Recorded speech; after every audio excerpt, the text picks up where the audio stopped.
एक छोटे से गांव में जो हरे भरे पहाड़ों के दरमियान वाक़ था, एक लड़की रहती थी जिसका नाम अमना था। अमना अपनी तजस्सुस भरी तबीयत और मुहिमजोई के शौक की वजह से मशहूर थी। एक दिन जब वो अपनी दादी के अटारी में खोज लगा रही थी, उसे एक पुराना गर्दालू कालीन मिला जो कोने में लिपटा हुआ था। जब अमना ने कालीन को खोला तो नफीस नमूने और शोख रंग जाहिर हुए। इसकी दादी, जो अटारी में दाखिल हुई, मुस्कुरा कर बोली, आह, तुमने जादुई कालीन ढूंढ लिया है जो हमारी खानदान में नस्लों से है।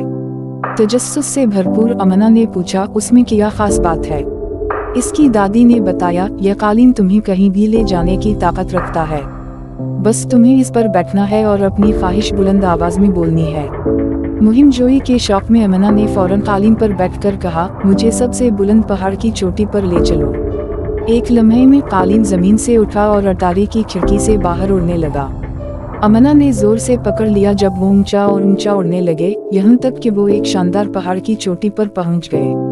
मंजर दिलकश था, बादल नीचे तीर रहे थे और दुनिया एक रंगीन नक्शा की तरह फैली हुई थी।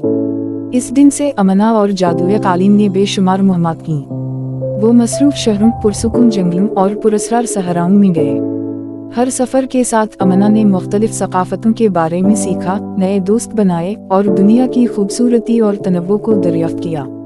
एक शाम जब सूरज एक पुरसुकून साहिल पर गुरूब हो रहा था, अमना ने महसूस किया कि जादुई कालीन ने उसे सिर्फ जिस्मानी सफर पर नहीं, बल्कि दिल और दिमाग को भी दुनिया की हैरतों के लिए खोल दिया है। इसे समझ आया कि असल जादू उन तजुर्बात और यादों में है जो उसने रास्ते में जमा किए। घर वापस आकर अमना ने एहतियात से कालीन को लपेटकर दोबारा अटारी में रख दिया, ये जानते हुए कि ये अगले मुहिमजोई की जरूरतमंद के लिए तैयार होगा जो अपनी जिंदगी में थोड़ी सी जादू की तलाश में होगा। और इस तरह अमना और जादुई कालीन की कहानी गांव में एक महबूब दास्तान बन गई, नस्लों को तजस्सुस, मुहिमजोई की तलाश और दुनिया की हैरतों पर यकीन रखने की तरगीब देती रही।